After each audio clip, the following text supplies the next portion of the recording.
What's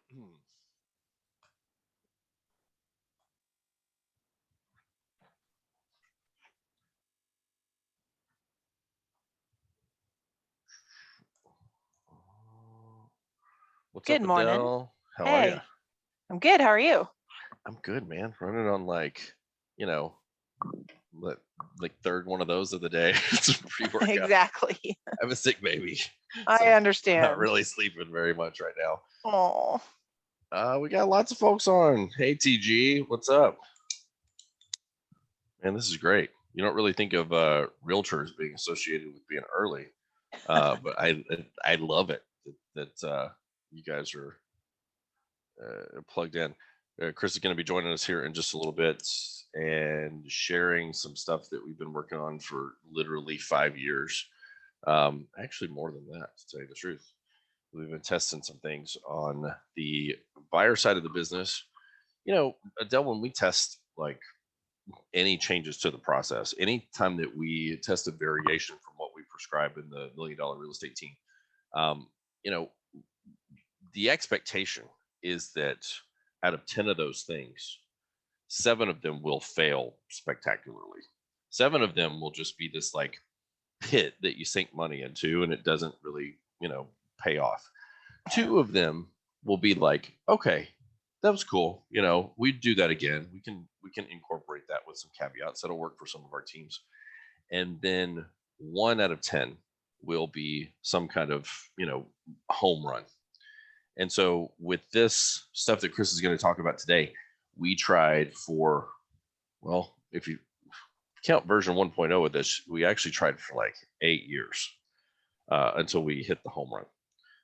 And so he's actually going to be sharing some of the stuff that we're doing today. It's good that we finally figured this out in a way that's repeatable and protects profitability, because there's no better time since basically our industry is changing and we're seeing compression on profits on both the buy and list side. He's got some other stuff that he'll share later that we've been working on to increase profitability on the listing side. But the buy side has been, kind of the one that's been the alligator. It's taken us many years to wrestle to the ground. So excited to share that today. We've got Stefan. Stefan's here. What's up? Representing the Carolinas. Great. That's awesome. Jason Arnold's here, our buddy. Chris will be joining us here in just a moment. I was just telling Adele, for those of you who joined just a second ago, that the big elephant in the room right now is that not just the iBuyer wave of changes to our industry, but some of the consumer behavior changes, consumer expectations that have changed over the last couple of years, that have been encouraged. It's like one big machine kind of feeding on itself. These changes that have been encouraged further by the iBuyers. Think about how easy it is to jump on Zillow now and say request a showing, and how 5 years ago, if I were training buyer agents, I would tell them to never take someone who just called and said, hey, I want to see 123 Main Street, to go directly to 123 Main Street. What I'd do is I'd tell them to make a buddy, book a buyer consult appointment, make sure that we got them pre-qualified before you drove out there to BFE.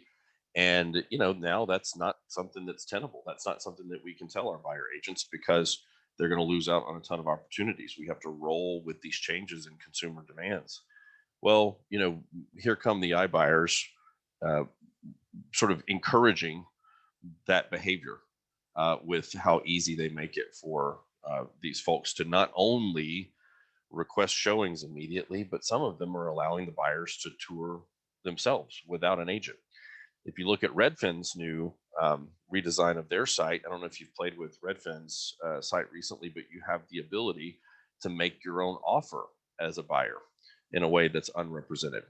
And lots of changes that are going to be contributing to this phenomenon of reduced profitability for brokers operating in a traditional model or a team-based model. What Chris is working on, and what we've been working on over the last 8 years, what Chris will share today, is really how to combat that. what's the one foot you need to put in front of the other? What are the pillars that you need to erect in your business to protect profitability on the buyer side of the transaction? So that's kind of the big um, alligator that we're going to try to wrestle to the ground today.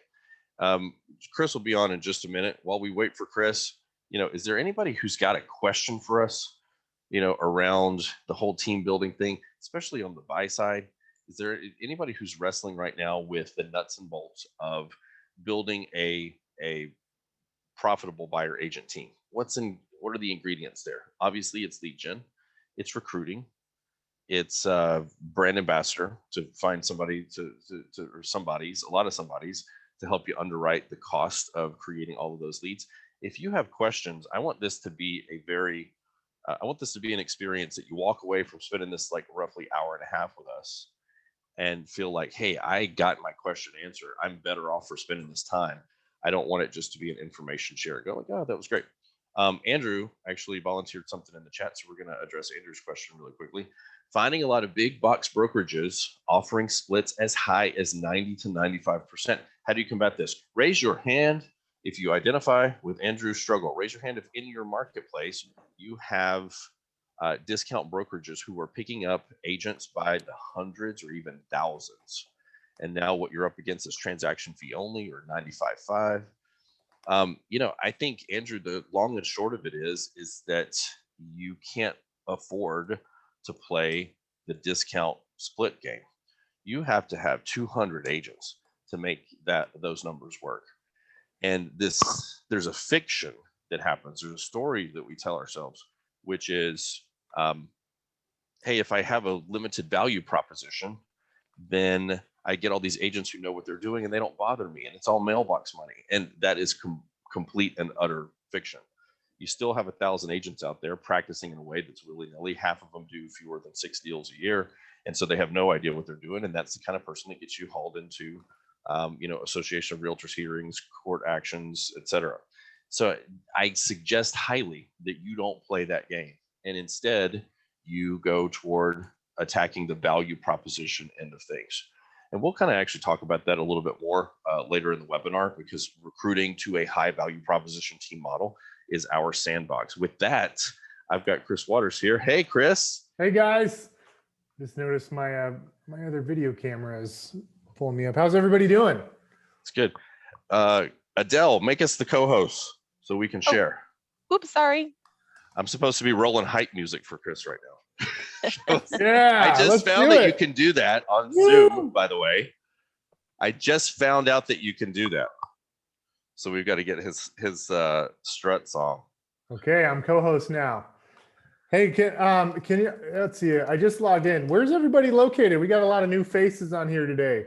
Chime in on the chat box. I just got plugged in. Where's everybody located? What market are you guys in? I'm also kind of curious, just, where everybody's at, like in terms of your business. How many homes are you guys pacing to sell this year? Chime in on the right-hand side. I'm curious how many people are,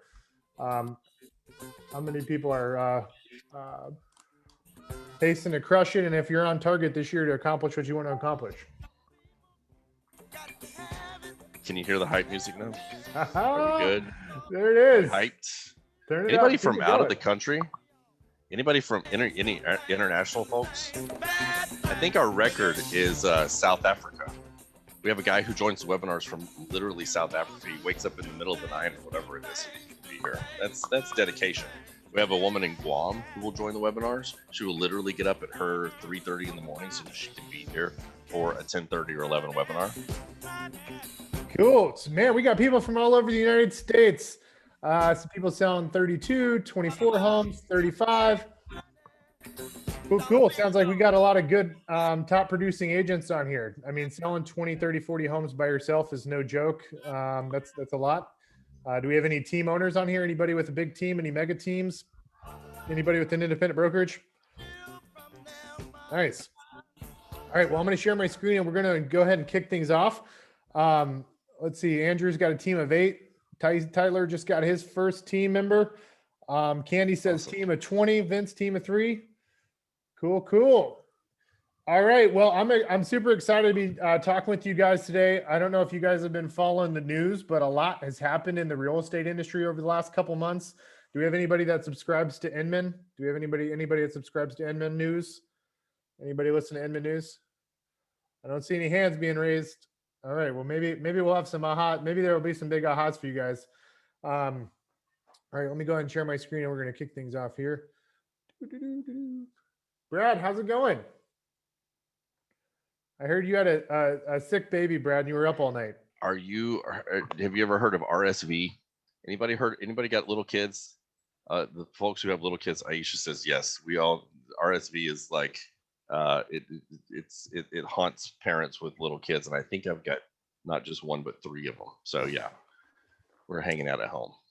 All right. Well, let's kick things off. So the face of real estate over the last couple of months has, man, it's changed a lot. And I don't mean to sound dramatic about that, but I'll share with you guys, for those of you that are not subscribing to Inman, some of those changes. For anybody that's plugging in for the first time, my name is Chris Waters. Brad and I, we published the book, The $1 Million Real Estate Team. And in the book, we documented our journey of scaling a real estate team. In 3 years, we were able to scale a team to netting $1 million after all expenses. And we share our story. What a lot of people don't know is back 7 years ago, Brad and I were quietly like helping other people. I mean, for free, just people we met at conferences. And then we partnered with somebody in another market. And we started telling people kind of quietly what we were doing. And these, first couple teams we partnered with, they exploded. They were growing like 300 to 400% a year. And it was super exciting. And in like 2017, 2018, Brad and I were like, man, I think we need to tell more people about this. And we got, it felt like we were a broken record by 2017, 2018, because we were telling people the same story over and over, which is how the book came about. So by the way, I'm not trying to sell books. If you guys want to copy this book, I'll give you a copy for free. Do me a favor, just chime in on the chat box. If you guys want to get a copy of the book for free, we'll put a link in the chat box. You can get a copy of the book for free. Only thing I asked for is you pay shipping and handling, because I had somebody that was in China. We got charged like $30 for freaking shipping. Somebody in South Africa. So like, I'm not all about paying these crazy shipping fees. So I'll cover the cost of the book. It's over 200 pages. This is not some little 3-page ebook. But put your information in. So our group in Austin, Texas, that's kind of our home base where it all started. We've brought in over 25 million in commissions. That is not selling multi-million-dollar homes. We've been selling homes that are, 200 to 300,000. In fact, when Brad and I got started building the team in 2011, our average sales price was $180,000. So we've moved a lot of houses. Our team has been recognized 6 years in a row by the Inc. 5000 as one of the privately held fastest growing companies. We actually Brad, we found out on the Real Trends report in Wall Street Journal, I think we just cracked the top 10 in the entire United States. And that's just for our group in Austin. So we've done a lot of really, really cool things over the years. I don't know about you guys, but I was really inspired by Robert Kiyosaki, the book Rich Dad, Poor Dad. I talk a lot about this. In the book, he shares this quadrant. And he says, you're either on the left-hand side as an employee or you're self-employed. And so what I realized is my first year as an agent, I realized I was self-employed. I was on the left-hand side. And if I got hit by a bus, my business was over. Or if I got disabled, my business was over. So I was really inspired to try to figure out how to get on the right-hand side and actually grow a business. And what I learned is I needed to start putting leadership in place. I needed to start hiring more people. And so on the right-hand side, this is a sample of our org structure for our group in Austin. And so I bring this org structure up because over the last, probably 4 to 5 months, would you agree with that, Brad? Our org structure, we've been forced to change our org structure, in a significant way on the buy side of our business. And it has a lot to do with some of these new players. As most of you know, there's billions and billions of dollars being put in the real estate market by these technology companies trying to disrupt the industry. And so where we've had to, really reinvent the way we do the buy side, It's been dramatic. But the cool thing is the results have been pretty incredible. So for anybody that knows Brad or I, we don't talk about anything, we don't teach on anything until we test it. Our home base in Austin, Texas is kind of our lab. It's like our R&D lab where we test things. And Brad and I are partnered with 19 people in different cities across the United States and Canada. And, and so we don't share anything with anybody until we test things in Austin. And so it's been working really, really well on the buy side. And it kind of came as a result of what's going on in the market. And I'll talk more about that in just a second. So for anybody that's not familiar with what's been going on, there's been a lot of changes happen. Companies like Opendoor and these iBuyers have popped up. Redfin has totally changed the scope of how consumers use technology. So, for example, a consumer can go on the Redfin app and they can schedule a showing. They can also make an offer without an agent. Has anybody seen that? Show of hands. How many people have personally gone through the experience of making an offer using the Redfin app? I mean, guys, like I don't work with Redfin. I consider Redfin competition. But like, man, it is freaking impressive. Like it is so impressive. Chime in on the chat box. How many people have gone through and experienced the Redfin make an offer now? As a buyer, right? Like if you're a buyer, like literally go make an offer on a house without an agent. Has anybody, show of hands, chime in on the chat box? How many people have seen that? Profoundly easy, unbelievably easy.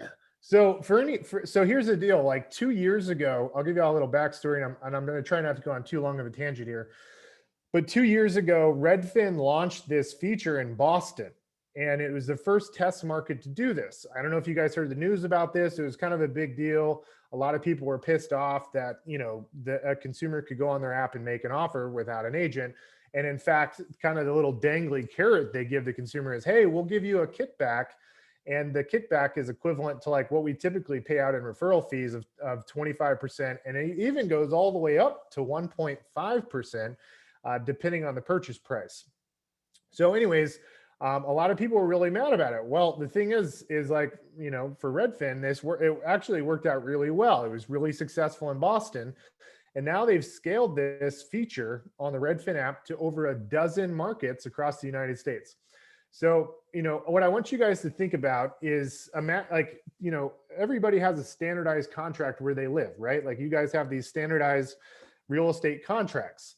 Imagine taking each one of those little data fields that we fill out as agents, right? Like filling in the first name, the last name, the property address, the price, how long the inspection period is, the financing contingency, filling in the close date, offer price. Imagine all of that being like, created into a series of form fields where it asks the consumer, hey, what name do you want this contract to be in? Next question, little form field, right? Like what offer price do you want to offer? Next form field, do you need to get a loan? Yes, no. Oh, you don't have a loan? Okay, well, you're going to need to contact this Redfin in-house lender to get a pre-approval letter. If yes, I have a loan or lender, how much do you want to put down? So imagine that sequence, right? It's like, man, guys, I'm going to tell you, if you haven't looked into what Redfin has on their app, it's freaking impressive. Like it's really good. And I hate saying it because I consider them a competitor. So anyways, the consumers nowadays, as you guys know, they want things now, right? Amazon Prime, like everybody wants everything now. And the consumer wants the ability to make the decision and have the power to do what they want when they want. So this whole kind of DIY thing is growing. So how, on the buy side, how has this changed the scope of work for the buyers? And so, there's what I would call the old way and the new way. The old way is like literally everything that we used to do as agents, for example, was like prospecting, lead generating, showing houses, facilitating paperwork, going to the inspection. So imagine you have an app, right? And the consumer can schedule themselves a showing. Well, that's going to reduce the amount of prospecting lead generation you have to do because, how many people on here have bought an internet lead before? How many people have bought a lead on Google AdWords or on Facebook? So show of hands. So as you guys know, it takes a long time to convert those people, right? You're following up with them for 6 to 12 months. Well, what if that lead follow-up process was almost entirely eliminated, and you don't actually get the lead or contact them until they're actually scheduling a showing or potentially reaching out to you to ask questions? So there's this whole thing of like voluntary versus forced registration we're going to talk about in a minute. But ultimately, the way that we're changing the role of our buyer agents in Austin is we're getting the buyer agents to focus on being subject matter experts. So that means knowing the neighborhoods, knowing what stuff's selling for so we can give good pricing opinion, being able to help navigate the consumer through contract to close. I call these things matters of influence. So influence is required, for example, when you're navigating a buyer through the contract. Like imagine once the inspection gets completed, you need to tell the buyer, hey, Mr. Buyer, if I were you, based off market conditions, this is what I would do. That requires influence. Now, the other thing that's changing, and this is already happening, guys. So like, this is not like in the future, this is happening now, is the role of buyer agents, for example, at companies like Opendoor is changing radically. Do we have any Opendoor buyer agent partners on this Zoom session? Any buyer agent Opendoor partners on here? So if you're not familiar with this, what Opendoor is doing is Opendoor literally, Opendoor has its own lock boxes. And so if you're a consumer, you can go look in the Opendoor lockbox, right? And then they, once you walk through the house, the app asks you, do you want to make an offer? And if you want to make an offer, you can schedule a Zoom session with the buyer's agent. And so literally, guys, like right now, as we are talking, Opendoor is booking hundreds and hundreds of these Zoom sessions between their buyer agent partners and Opendoor's platform. And all the agent is doing is like educating them on the process. And does anybody want to guess how much that buyer agent Opendoor agent's getting paid? Okay, so I'm gonna give out a $25 Amazon gift card right now. If anybody can answer this correctly, let me open up the chat box here. If anybody can answer this correctly, I'm gonna pay out a $25 gift card. So again, Opendoor is doing almost all the work, right? Like they schedule the showing, they get the buyer in there. Like you don't even have to meet the buyer. Like in fact, most of the Opendoor showing partners are not meeting the buyer. They're only talking to them on Zoom and helping navigate them through the matters of influence and pricing, making them feel good. So we got $15 an hour, 1% minimum wage, $500, $350, $1,000, 15%, lower than 1%. Okay, so I'm going to go ahead and announce a winner here. So the person closest to the answer is Aisha Shelton. So Aisha, put your email address in there so we can send you a $25 Amazon gift card. So the right answer is 18%. So Opendoor is paying out 18% of what would be the typical projected gross revenue on a deal. 18%. That's what they're paying out. So if the commission is like $3,000, they're paying out 18% of that. Does that make sense? Now here's the thing, like, you guys are like, man, that's crazy. That's such a little amount of money. But the thing y'all need to remember is they really narrowed the scope of work of the agent, right? The agent is helping them with matters of influence, helping them feel good about pricing, and they're the subject matter expert. And oh, by the way, the buyer's agents are working from home on Zoom. They don't have to drive anywhere. And so I'm going to tell y'all something crazy. I couldn't believe this when I heard it. I'm like, I literally couldn't. So there's a guy that has gone through Brad and I's CEO masterclass, and he's in Sacramento, and he literally sent me a video recording, and I sent it to Brad of the back end of Opendoor, like showing him accepting the consumer as like a Zoom session, right? To like educate him through the process. And he's like showing me how he gets paid and everything. And I'm like, I couldn't believe it. And I made him send me the video, like actually showing me how this works. And so I've actually got a video recording of this on my computer. So anyways, point is, you guys are like, oh, 18% is crazy. That's such a little amount of money. But can anybody chime in on the chat box? Guess how many of these consults he's doing on a weekly basis. Chime in on the chat box. How many consults would you guess he's doing per week? Oh man, 25, 30, you're way too high. 40, way too high. All right, so Dan Phipps, Dan and Melanie are the closest, and Tyler. So he's doing between 4 to 5 of these consults every week. Now here's the real kicker. Now this is like the big question I have for you guys. Can you all guess how many of those people he's actually going to get paid on? Out of those 4 to 5 he does per week, guess how many of those he's going to get paid on? 4 to 5 per week. That's how many he's doing. How many he's going to get paid on? So the person that's closest to, oh, Kimberly, boom, she got it. Kimberly got it. So on average, if he's doing 5 consults a week, he's getting paid on about 4 of them. 4 is ideal. 3 is kind of worst case. So the conversion rate is anywhere between 50 and 75%. And it looks like Candy said, my team participates in this, and she said half at best. So the people I know that are partners are getting between 50 and 75% conversion rate. So think about that for a second, guys. So literally you're doing 5 consults per week. That's 20 a month, and you're getting paid on 10 to 15 deals per month. So if, let's say the gross commission's 10 grand, right? Like that adds up. Yes, look at that math. You see that? Guys, Joel just put in the chat box the math on that. Like it's actually a pretty good income. So this actually works, right? Like this whole idea of centralizing your buyer agents, getting them to narrow their focus of what they do, it actually works really, really well. Now, look, just a disclaimer here, I do not own Opendoor stock. I consider Opendoor a huge competitor. So I'm not here endorsing them. I'm just telling you guys what's happening right now in the market. The whole thesis of this presentation today is the buyer agent model of the future. The thing is, a lot of this stuff is already happening. And so, we need to be making a lot of changes to our business model very quickly to keep up with these companies that are spending a ton of money. One other thing I want to talk about, does anybody know about the Zillow acquisition? Did you guys hear about this?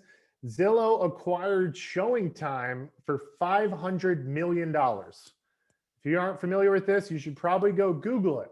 Zillow acquired ShowingTime for $500 million.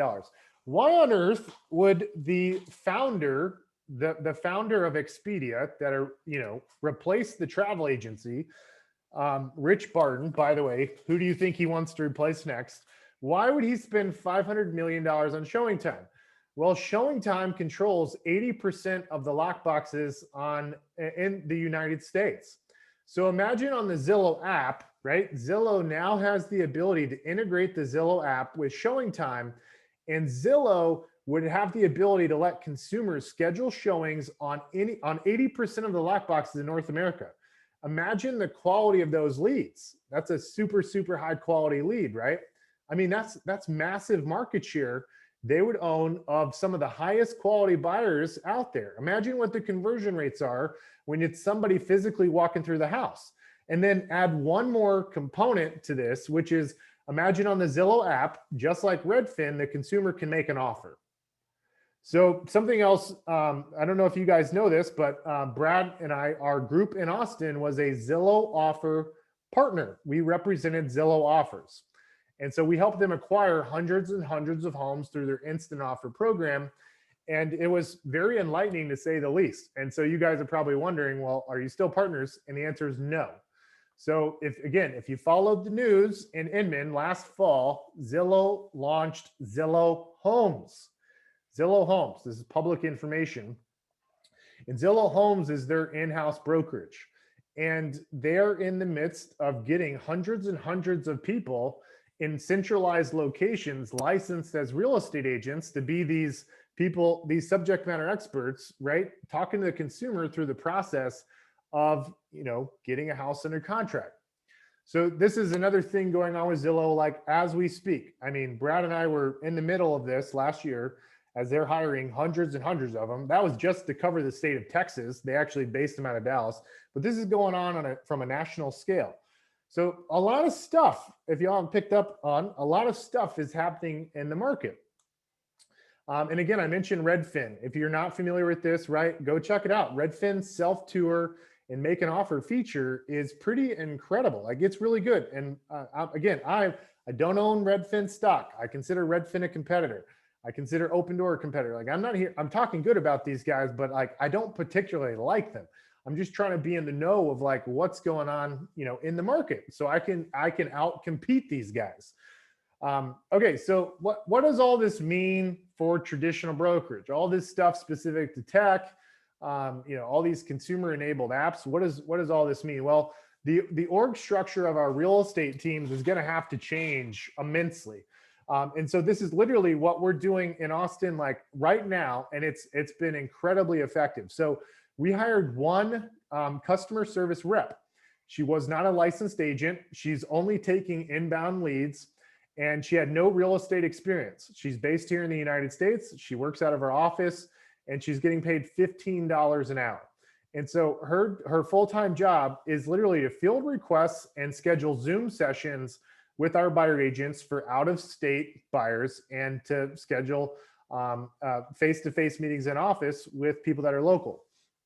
And so our buyers agents in Austin are focused solely on subject matter expertise, getting in front of the consumer, you know, helping them understand the process, and then getting them, you know, committed to working with them.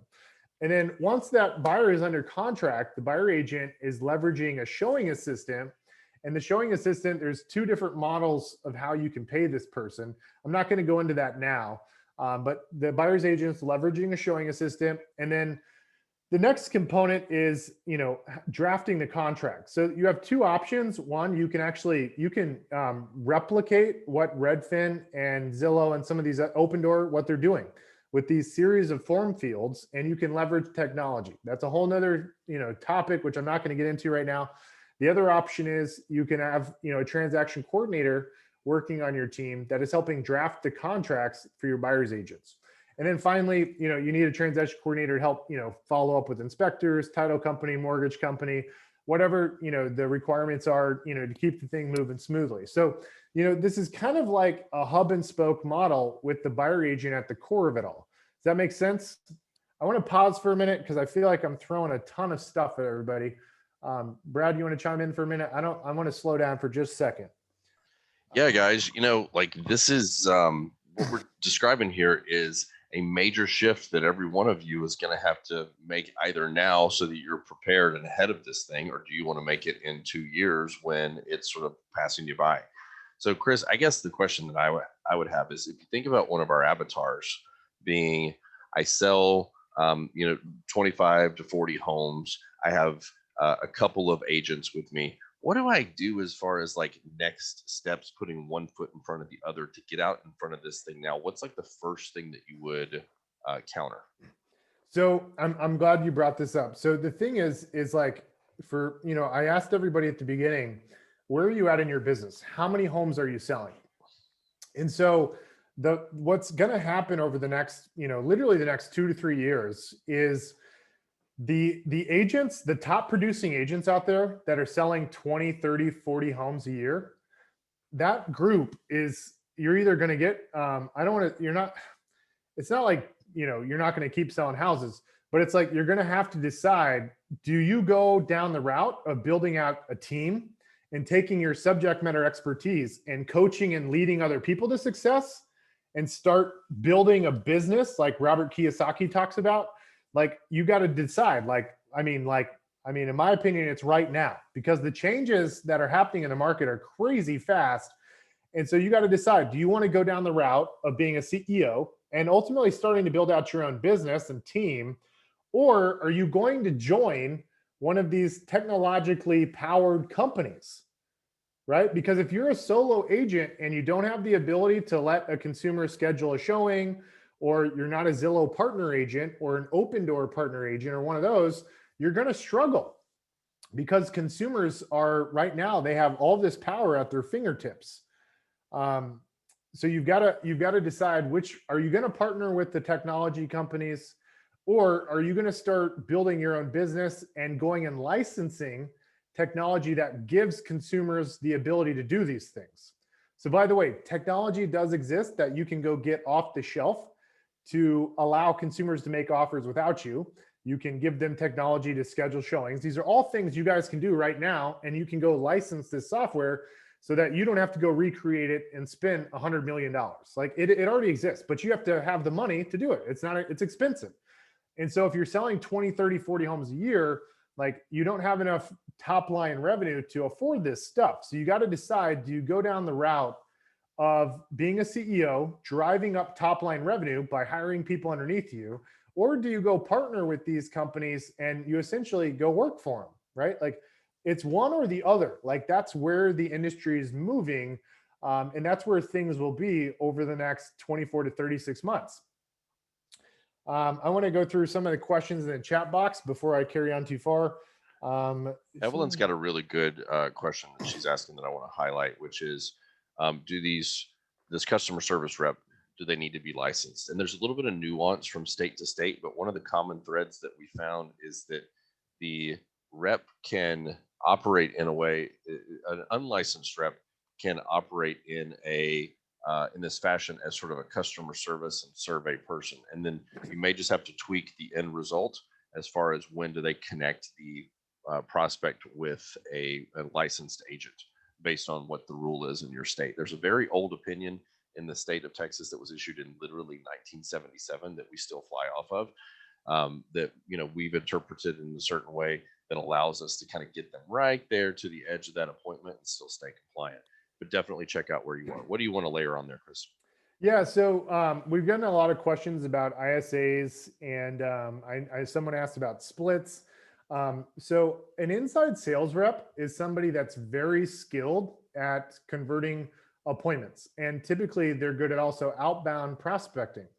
So a customer service rep is somebody that's just, like having a conversation with a lead that said, hey, I want to talk to you, right? Mm-hmm. And so it's very customer service oriented. You have this, nice conversation, you build rapport, and you're like, hey, by the way, do you want to go schedule a Zoom session with my market expert to navigate you through the process of how to buy a home, right? And again, that's for out-of-state buyers. And if it's somebody local, you meet them in the office.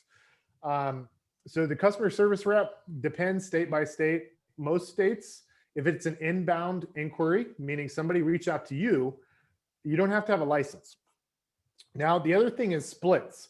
So imagine, guys, you have all these people, right? Like helping create leverage for your buyer's agent. You can't pay a 50-50 split to the buyer's agent, right? Like you can't give them 50% when you're paying for a customer service rep, showing assistant, a transaction coordinator. Like you just, and you're paying, you as a team owner, you're paying for the leads.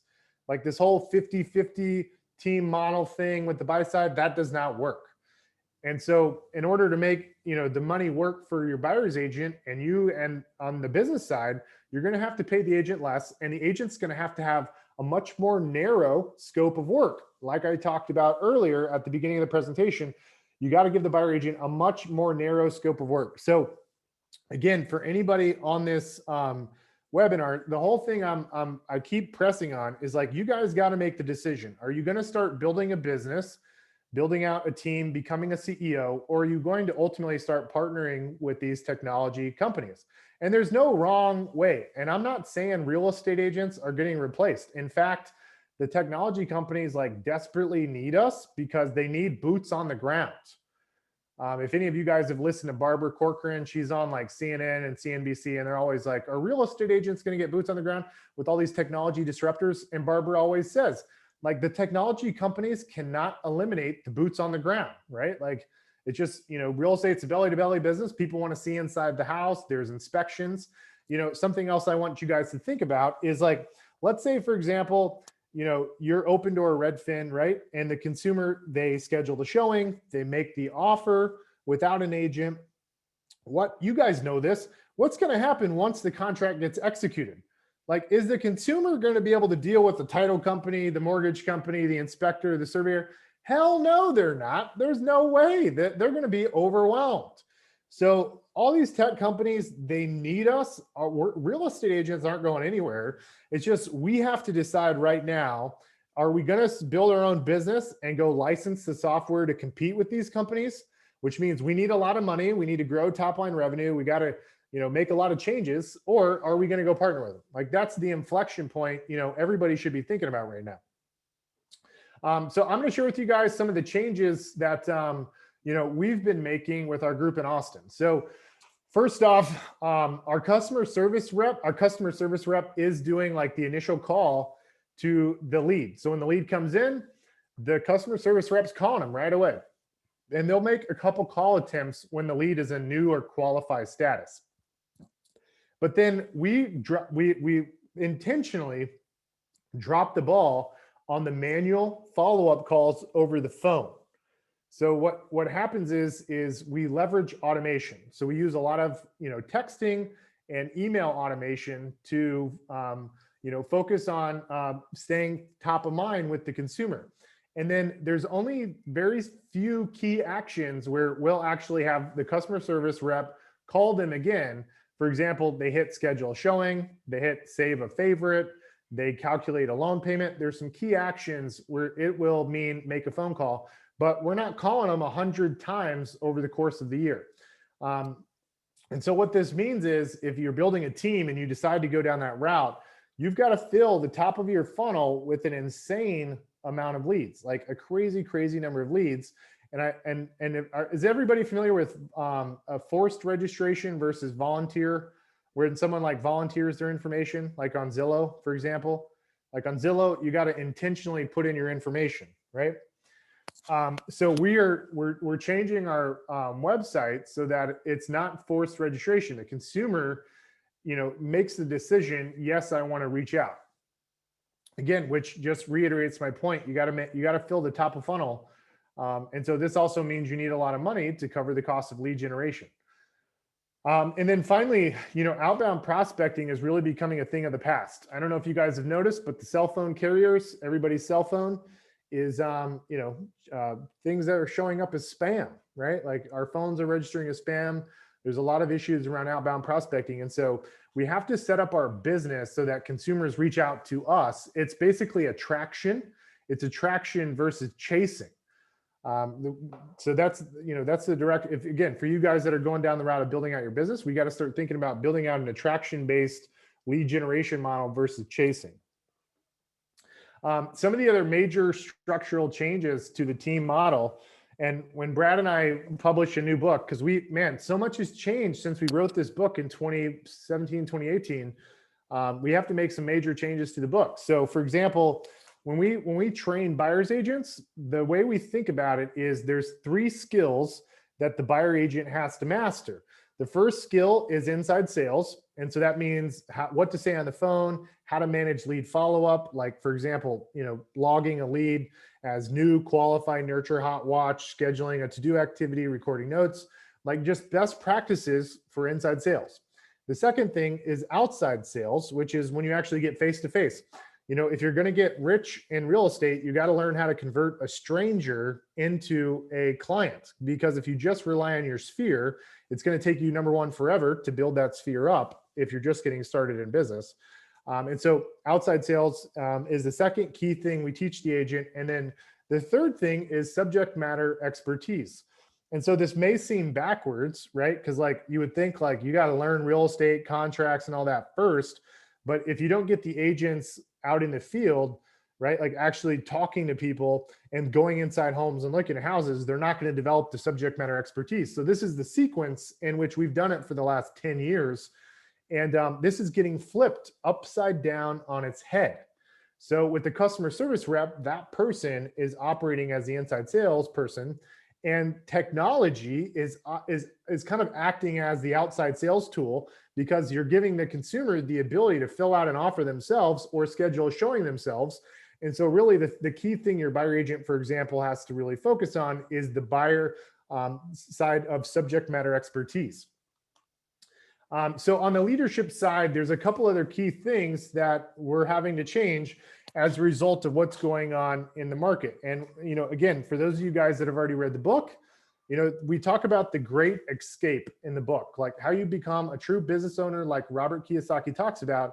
And in the book, we talk about a director of sales, a director of lead generation, and a director of operations, and then ultimately a president or CEO that those people report to. And so as a result of having to hire more people in our org structure, we're having to bump up our level of leaders in order to get out of the business. So for example, we still have a head of operations, a head of inside sales, head of lead generation sales, but the key things we're having to add is technology, a head of technology, somebody that's like managing our technology stack. So can you guys do me a quick favor? Can you all chime in on the chat box? I'm kind of curious, how many people are going to be partnering with these technology companies, and how many people are planning on just building out their own business and competing with these people? Chime in on the chat box. How many people are going down the CEO route, and how many people are going to continue being solo operators and partnering with the companies like Opendoor and Zillow, OfferPad, Redfin? Wow, got a lot of people on here trying to go build their own business. John Jennings says both.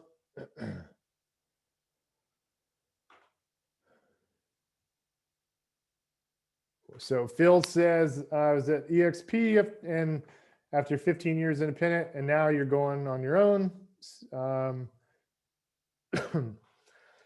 Evelyn, I've had a few people ask, can you do both? And you know, it's tricky, right? So like, if you're trying to go down the route of being a CEO, right?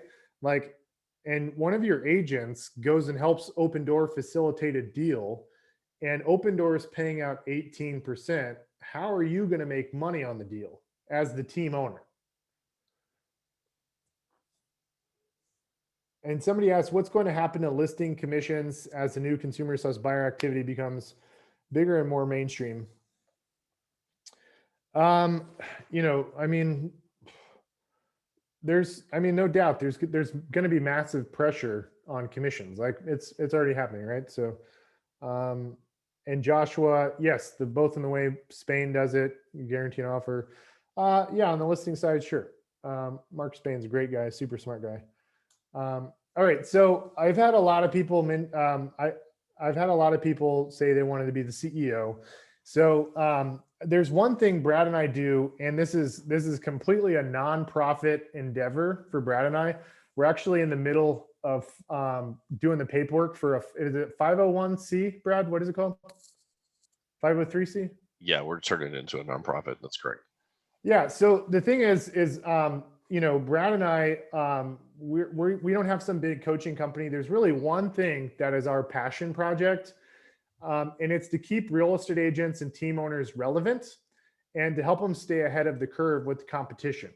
And so Brad and I teach a class. It's a 3-month class called the CEO Master Class. And we found that this is the biggest hole in the real estate training ecosystem. There's Tom Ferry, Mike Ferry, Buffini, you know, lots of them. And by the way, Brad and I have been through all of them. We've already, you know, we've been through the courses, the conferences, the masterminds. And by the way, they're amazing. They're all freaking amazing. We learned a lot from each of them, but there's a big hole on the CEO in terms of Robert Kiyosaki says, go from being self-employed to a business owner. There's a big hole on how do you learn how to be a CEO, right? Because as a realtor, you're thinking, how do I close more deals? How do I spend money on lead generation to get more clients? And so becoming a CEO is a radical shift in how you think. It's more about thinking about strategy. Like, for example, how do I get enough money to pay for all this? How do I recruit the right agents if I'm going to invest money into them and give them leads, right?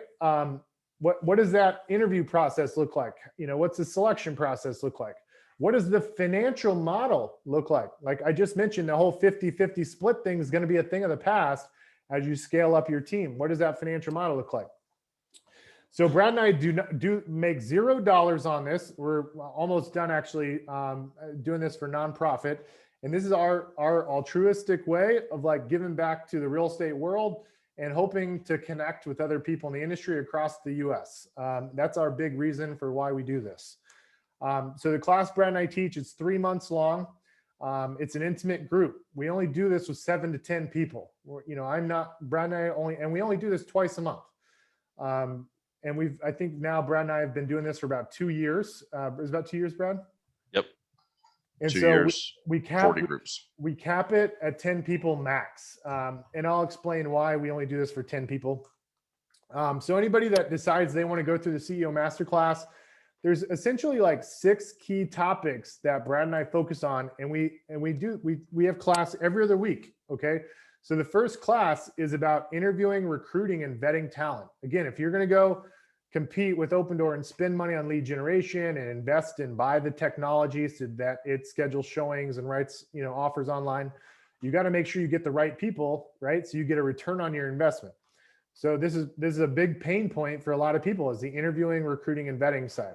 The second thing is, what is your value proposition to attract talent and protect your downside when somebody doesn't work out that you hire?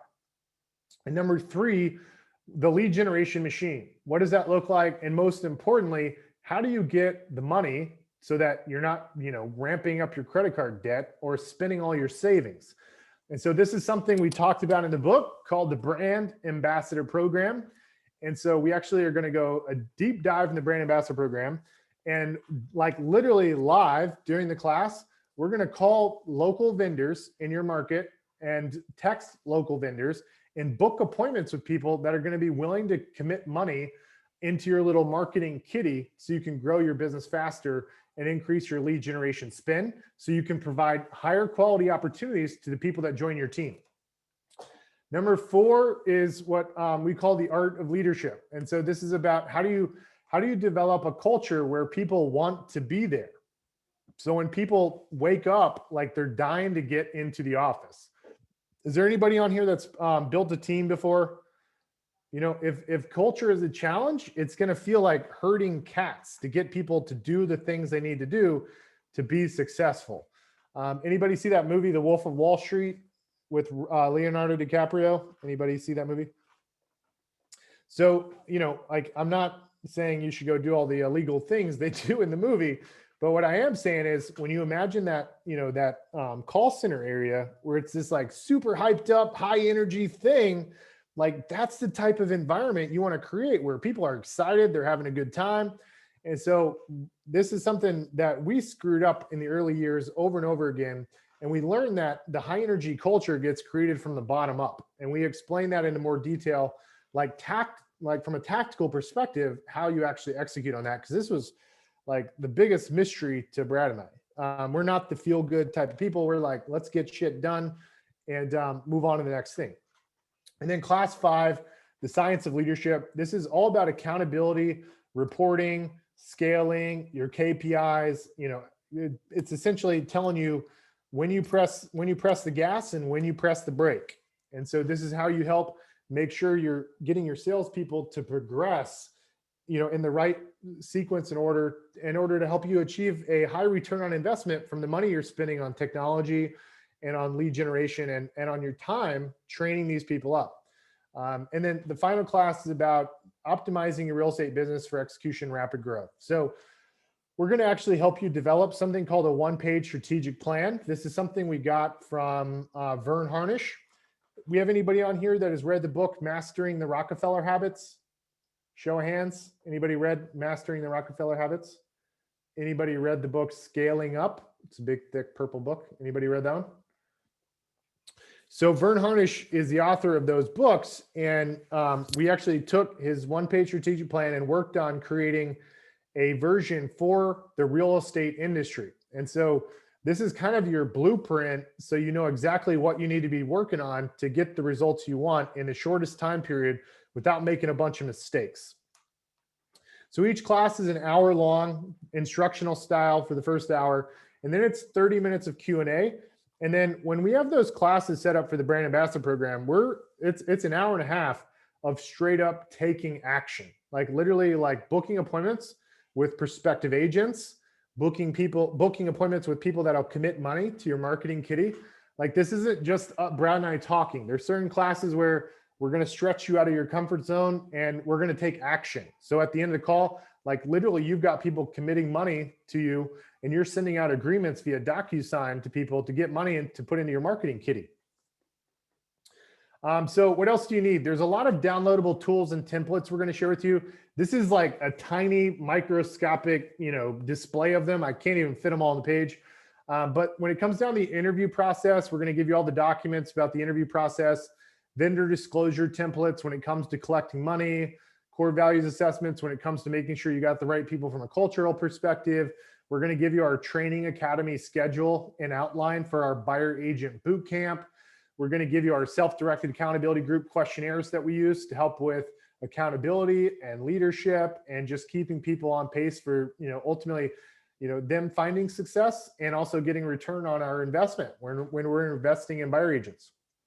What else do you need? The brand ambassador program. This is something we talk about in the book, and like the brand ambassador program, we couldn't fit into the 90-day deal. And also we wanted you to be able to go through this on the off weeks when we're not together live. So we have an on-demand training platform where we break down the brand ambassador program. It's 16 classes. It includes the workbook. It includes the editable presentation we send out to other local businesses to sign up. We also have a list of the 26 different vendors that we have.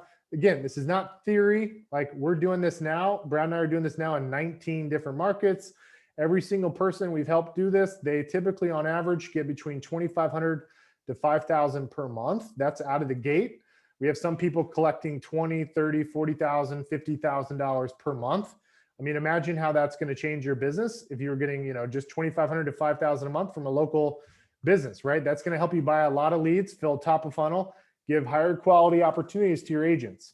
So this is on demand. You can watch this at nighttime in between the weeks Brad and I are teaching. And then again, Brad and I will only do this for 10 people max, because there's no way for us to get to know you. There's no way for us to like make calls with you. There's no way to book appointments, right? Like if there's more than 10 people. So for the 10 people that come on, we're also going to give you our financial model, both with the old way of how we've been doing things, like for example, on the buy side 50-50, and then the new way of how we're really narrowing the scope of the buyer's agent and setting the buyer's agent up for success, but also the business from a financial perspective, okay? And then for everybody that goes through our CEO Masterclass, we book one day for you to come down to Austin. You can come see behind the scenes, spend the day with Brad and I, and see how all this works behind the scenes. Like literally meet the people that are doing this and executing on it. This is not theory for Brad and I. We're in the trenches doing this day in and day out. Like we're making this happen. This is not just theoretical to us. And there's one last thing I think you need, and that's ultimately a business audit. So when we get through the end of, and by the way, Brad and I can only do this for 5 people because this requires a crap ton of our time. So at the end of the 90 days, you guys are going to have a homework assignment, and we're going to go through and document and understand what your schedule looks like, what you're working on, the strategic plan we talk about in the 90 days. And during this business audit, our goal is to help you see what you're not even thinking about and help you see around the corner, so what's coming up. And so this is a one-on-one audit with Brad and I. Again, anybody that goes through the CEO Masterclass, we're going to do this for you because we want to make sure you have clarity on exactly what you need to do when you get done with this class. So just a summary, the Masterclass is 3 months. We meet every other week. I'm going to give you all the downloadable tools and templates, the on-demand training through the Brand Ambassador program. You'll get that. The financial model, we'll share that with you. You got the discovery day down here in Austin to spend with Brad and I. We're going to do a one-on-one business audit with you. Again, some homework related to that. It's going to take about 2 weeks to do that. And that's for the first 5 people that come on board. And then I wanted to share with you guys, I told you that before Brad and I started, helping people with this, we were kind of quietly behind the scenes sharing with other people around, the US what we were doing. And so we worked with a guy named Desmond Graham. Des was an on-site builder sales rep, and he wanted to go down the route of becoming a CEO. And so we helped Des. He actually scaled up in his first 6 months to $10,000 a month in the Brand Ambassador program. So imagine how many leads he was able to buy with that. So he was able to recruit a lot of agents. He scaled really fast. His team is roughly like 20 to 25 people. And he got up to 38 closings per month in 18 months. 18 months. So at the 18-month mark, he hit 38 closings a month. And now he's doing 50, 60 closings a month. And that's what, Brad, 3 years later? 3 years later, right? Yep. Yeah, he just had his 3-year. By the way, plug in your computer; it's gonna die. I can see the warning. I remember that happened once. Is it? Man, I got it plugged in. Yeah, Dez is awesome. Yeah, he was the first person to let us like really dive in and kind of help him launch. And he went. What nobody knows about Dez is that to join us, he actually gave up his database because he had helped to build it with his parents, and so he walked in with literally no clients, and he's now doing 38 closings a month. And then there's Lori, the #1 team in Amarillo. Well, why don't you tell them about Lori? Yeah, I mean, look, Lori was a top producing agent. She was selling 25 to 30 homes a year. She had a great business, like she's making good money. But she got tired of working weekends and working nights. She wanted a more structured schedule. She has 4 kids, and she wanted to get her life back. And so literally we started showing her everything she needed to do to scale up her business, everything we teach through the CEO Masterclass. And in her first year, she grew 300%. And now she's got the #1 team in this, I don't want to call it a podunk town, but it's a small town. Like, you know what I mean? It's a small town. It's not like it's, big price points and like, whatever. It's a small town in Texas. And then another guy we helped in San Antonio, he relocated to San Antonio from Kansas, literally knew nobody. If y'all want to watch a great YouTube video, Chad was interviewed by Frank Klesitz of Viral Marketing because he scaled up to 10,000 a month in less than 90 days. And he knew absolutely nobody in San Antonio. And by month 18, he was hitting 25 closings per month. So really, really cool success story. Again, these are some of the people we were helping on the early days. Brad and I now we've helped like a couple hundred people at this point, and then we partnered with 19 teams across the country.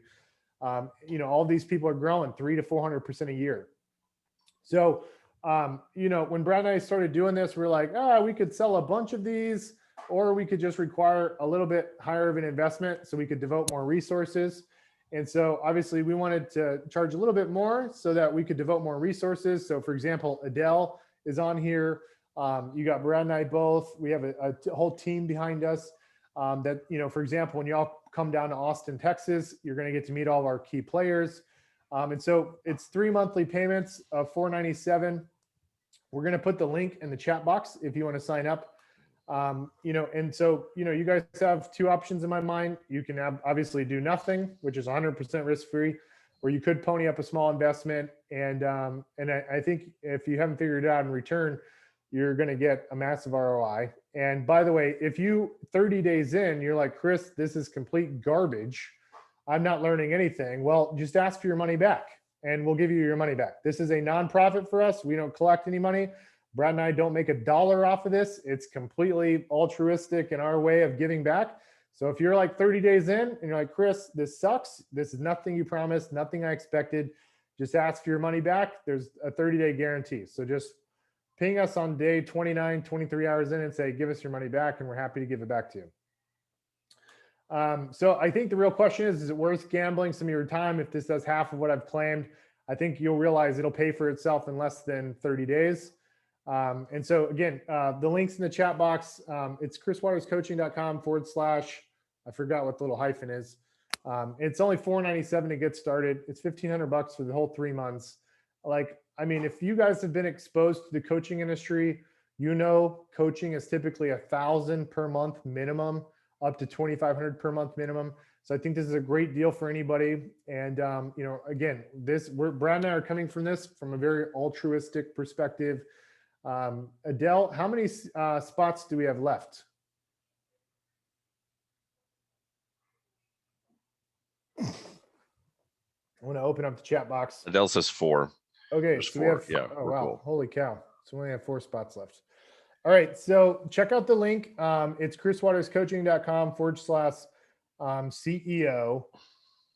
And we have 4 spots left. I want to open it up for Q&A. Does anybody have any questions? I'm going to go through the chat box and see if I can answer any questions. Chris, I love the fact that we've got a lot of folks who are either current CEO Masterclass participants or previous. So it's a testament that they don't, if our stuff must be reasonably good if they want to come back after they've been through the class. We actually have 11 people on who are current or former CEO Masterclass graduates. So hey, for those of you that are going through the CEO Masterclass now, was this enlightening to understand what's happening on the technology side and what the competition's doing? Was this an enlightening deal? Aisha said yes. Jared says yes. So what we're going to do is we're going to like break down all the changes that Chris kind of did a high level overview for you today. We're going to break that down for current and future CEO Masterclass folks so that you can see like step by step what foot to put in front of the other. Because I know that we covered a lot today and I want to get that really granular for you. So Chris and I are going to work on that for you. Bob says enlightening and infuriating. So Bob, I'm so glad you brought that up. Like when I started learning what Redfin, Zillow, and Opendoor were doing, like, man, I was pissed. I'm like, my mom, I started freaking out. I'm like, oh my God, I got to find another job, another business. I started freaking out. And then, as I calmed down and, started thinking more logically, I started realizing like, these technology companies need us. So either we can partner with them or we can learn to compete with them. And sometimes what you may perceive as your greatest weakness could potentially be your greatest strength. Has anybody ever heard that before? It's a great, that's another book I'll recommend to you guys. It's called Positioning. Positioning is a marketing book. And so the whole thesis of the book is sometimes your greatest weakness can be your greatest strength. And so one thing the technology companies will never have is the boots on the ground. And so if you are trying to become your own CEO, this is a big advantage you can offer clients that they will not get from Opendoor, Zillow, or Redfin. If you guys can imagine the level of accountability with a locally owned real estate business versus some national chain, like what level of accountability is the consumer going to have? I don't know if you guys know this or not, but this was a really sore spot for Brad and I. Back in March, after COVID hit, we found out that Zillow wanted to terminate over 35 contracts. Literally, they were under contract to buy 35 houses. And they contacted us and they said, hey, y'all need to terminate all 35 of those contracts. Do you have any idea what kind of freak out I was having about Yelp and like all the people that were going to write bad reviews about us? So, these are the pros and cons. So anyways, Positioning, a great book.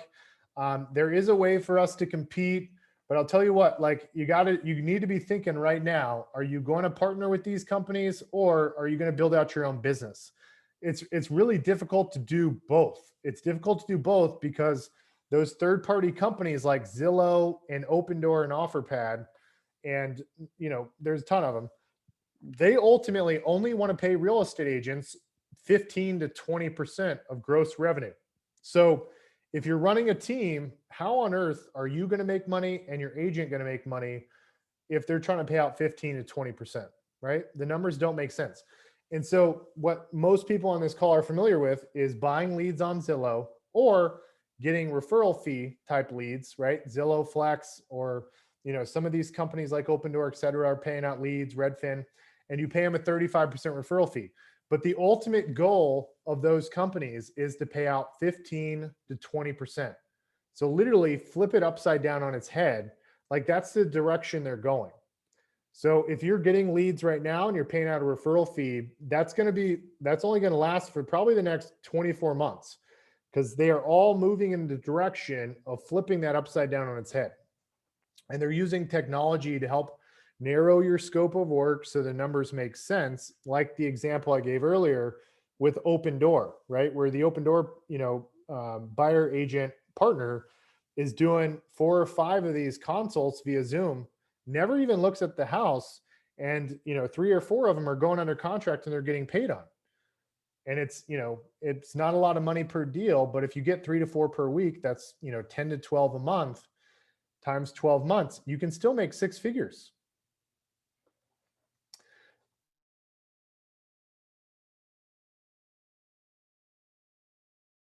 Okay, so I think Chris's computer just died. So Yeah. let's keep moving. We all knew that was going to happen. We just didn't know when.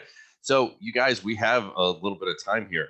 I hope that this spurred a lot of questions for you. I want you guys to raise your hand. There's a little raise your hand button, and I want to get to you and talk to you about what your actual challenge is right now. Go ahead and get in line, because if you have a question, I can promise you there are like 10 other people on this webinar that are thinking the same thing. If you are not in a position to ask it via audio, then that's fine. Just chat it into the box for me. But I know we've got some super smart people who are in the grind phase right now of getting their team off the ground. So what is the thing that's in front of you right now that if you could just overcome this obstacle, you'd be a lot further along with your team building journey? I want to see some hands up and some chats in the chat feature. Come on, let's play Stump the Teacher right now. Hey, what's up, brother? What's up, buddy? How are you? Good. Everybody, Jervin, tell everybody who you are, where you practice, so they can send you all your referrals. Yeah, so I'm looking sideways because I got you on this screen. But my name is Jervin. I'm a team leader in Southwest Florida. So right now I brought on our 9th agent a few days ago. So yay! Congratulations, Yeah. That's great. In Southwest Thank Florida, so what's your service? What cities do you So service? it's gonna be mainly like Fort Myers, Cape Coral area, Cool. Naples, Bonita Springs, that area. So Got you. So we just brought out our 9th agent. Most of the agents that I end up bringing to the team are like brand new agents. Okay. So, but I mean, I have one brand new agent. I have an agent that started brand new, about to be 2 years ago, and they're about to hit like 35 deals this year. So okay, all right. So yeah, so I mean, we do very good with trying to help them grow. I think. Do I remember correctly that you're in a team with your wife? Is that right, or no? Did I? No, it's just me. It's just You're me. captain So I have everything.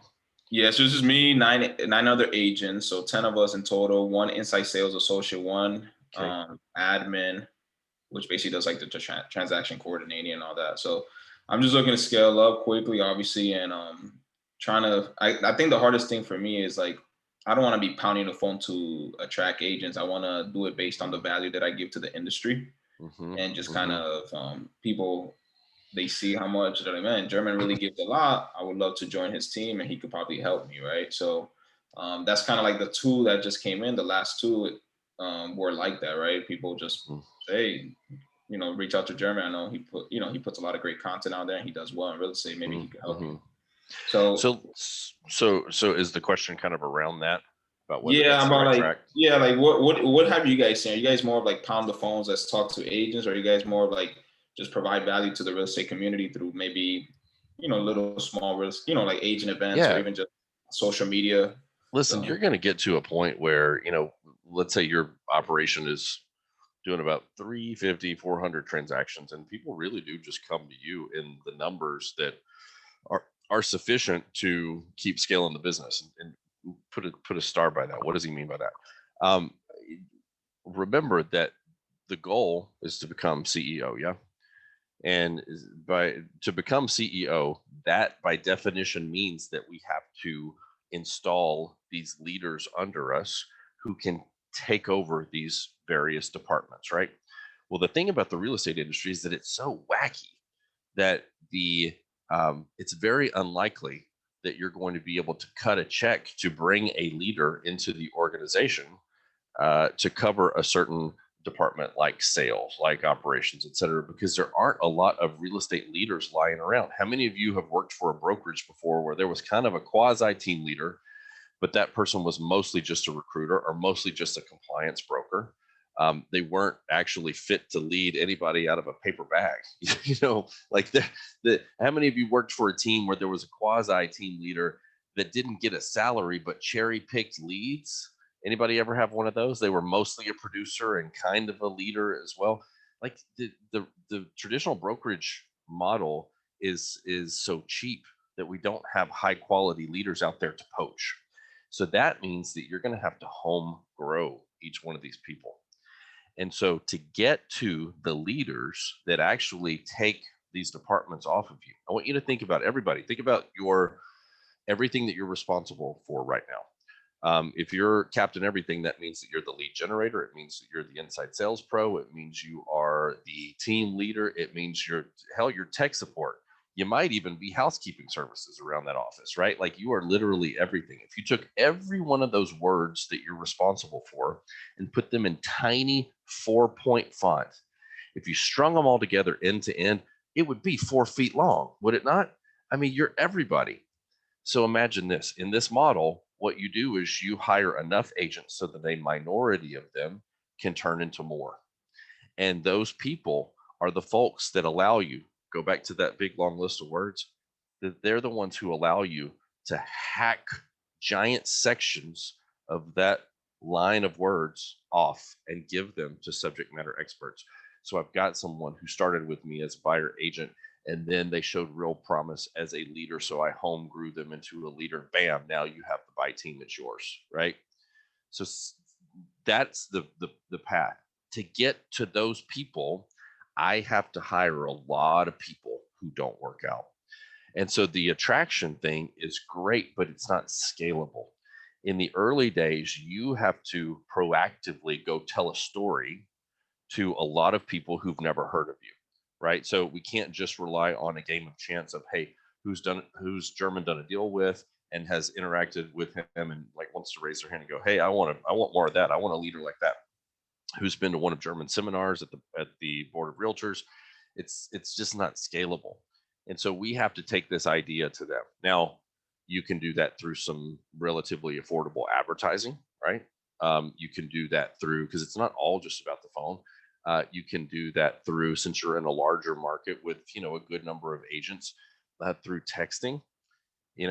Honestly, that's going to be something that you could delegate to a virtual assistant to text for 4 hours a day and then to help you buy back some time.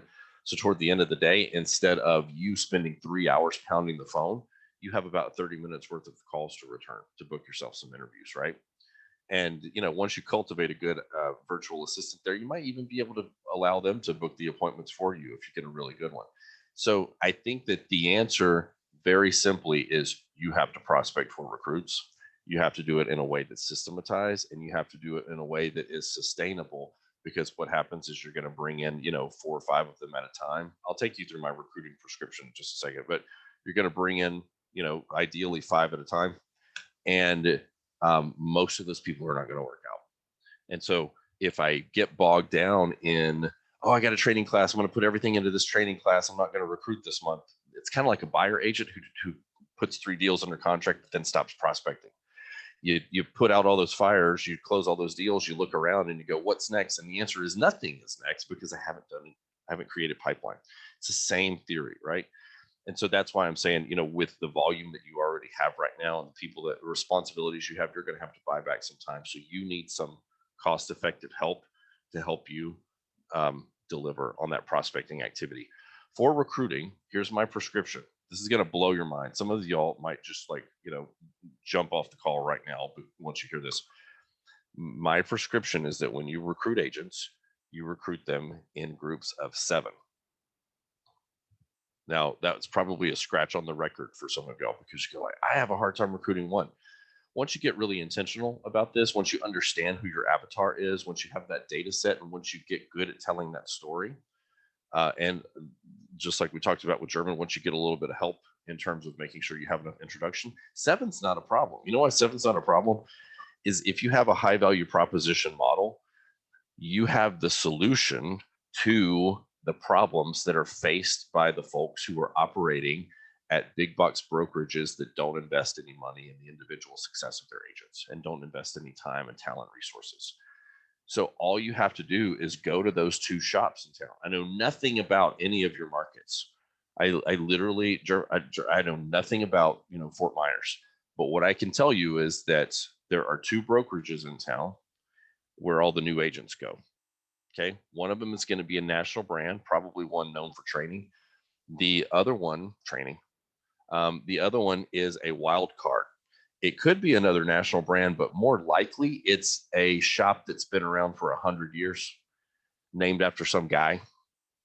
Like that's very common. It's just sort of like the local or regional player that that's where you go when you get a new real estate license. If you watch the fallout rate over there, that's where people go broke. And they are stacking the deck every month with 30 new licensees, 30 new hires, 50 new hires, or whatever. Bright-eyed hopefuls who in 6 months will be broke and either looking for a 911 solution, somebody to come in on the white horse and rescue them, which is you, or they're going to bounce out of the real estate industry. 85% of them, literally 82. So recruiting is profoundly easy when you say, hey, I've got these leads, I've got a seat for you, I've got this technology, and no, I don't take your money, I'm not going to allow you to pay meeting monthly fees. How about you come in and work your ass off and I'll pick up the bills? What do you think about that deal? And by the way, this is how real estate used to work. All the way until about 1980, this was the brokerage model, agent and broker. The covenant between us was that the broker provided the opportunities, the agent provided the efforts, and we had, roughly a 50-50 split.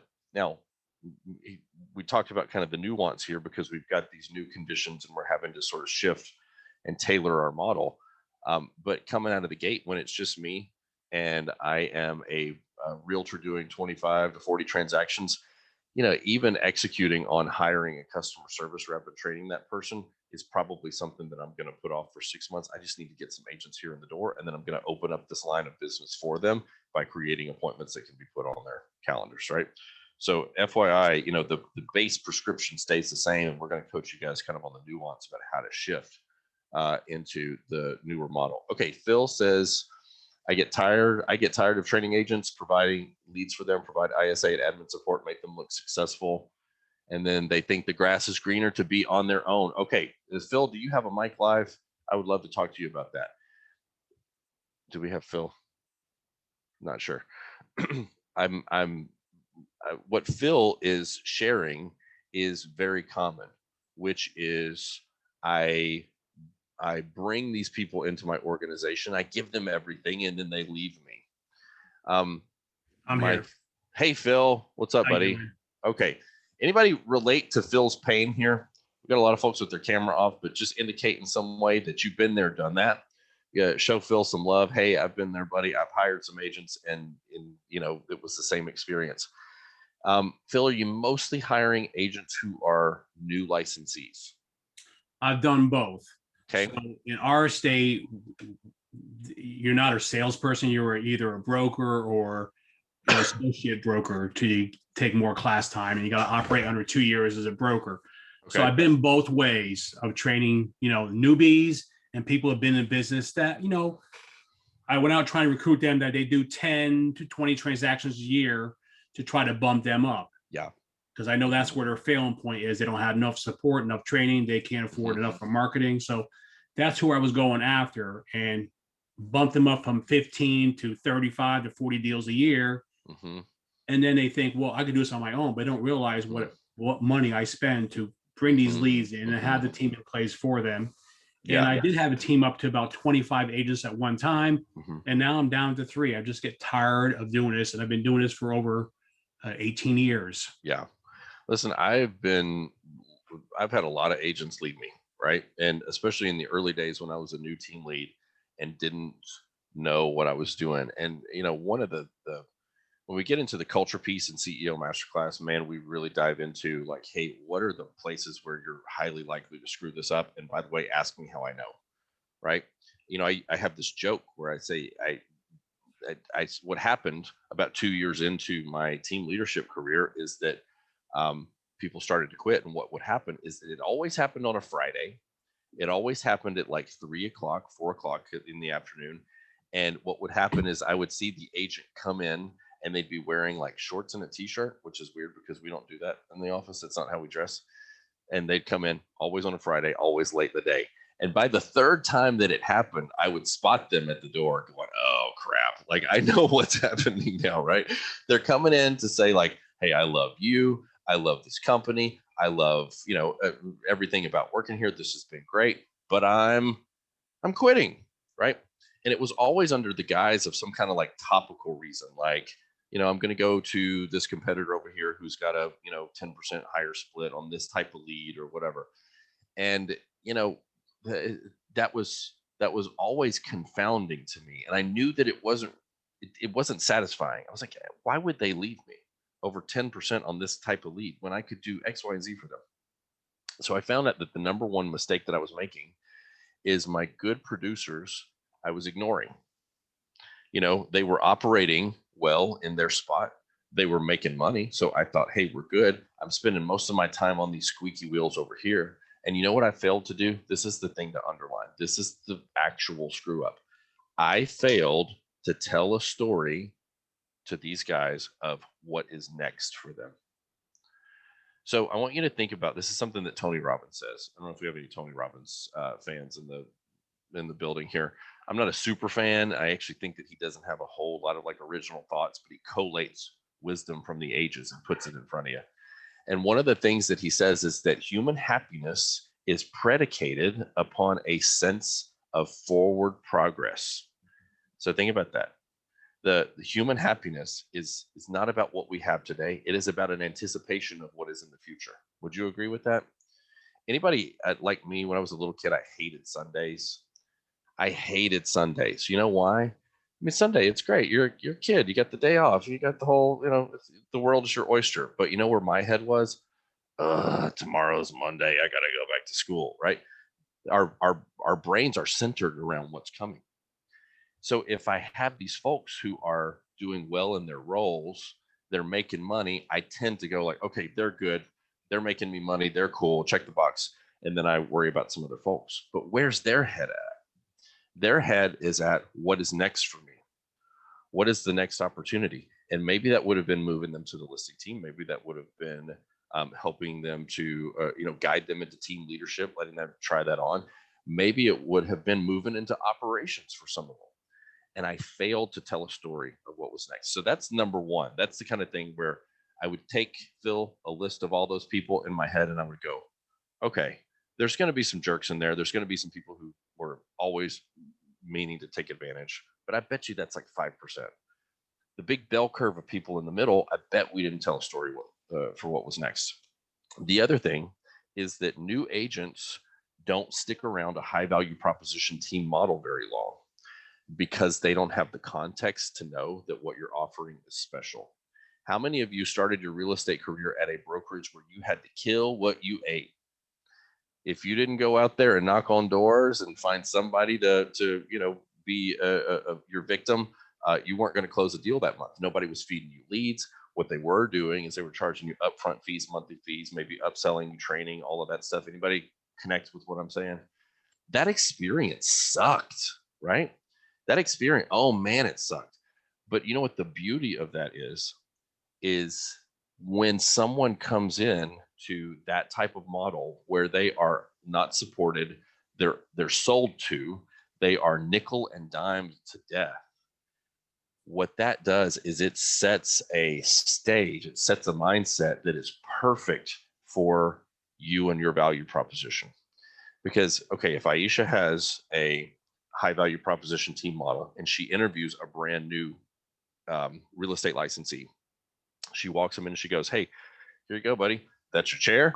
There's your computer, or this is not your computer, but your technology, your CRM. Here's some leads. Here's me. You got my cell phone number. I got you in case you screw up anything up on Saturday night. You need me to bail you out of a problem or teach you how to write a contract real quick.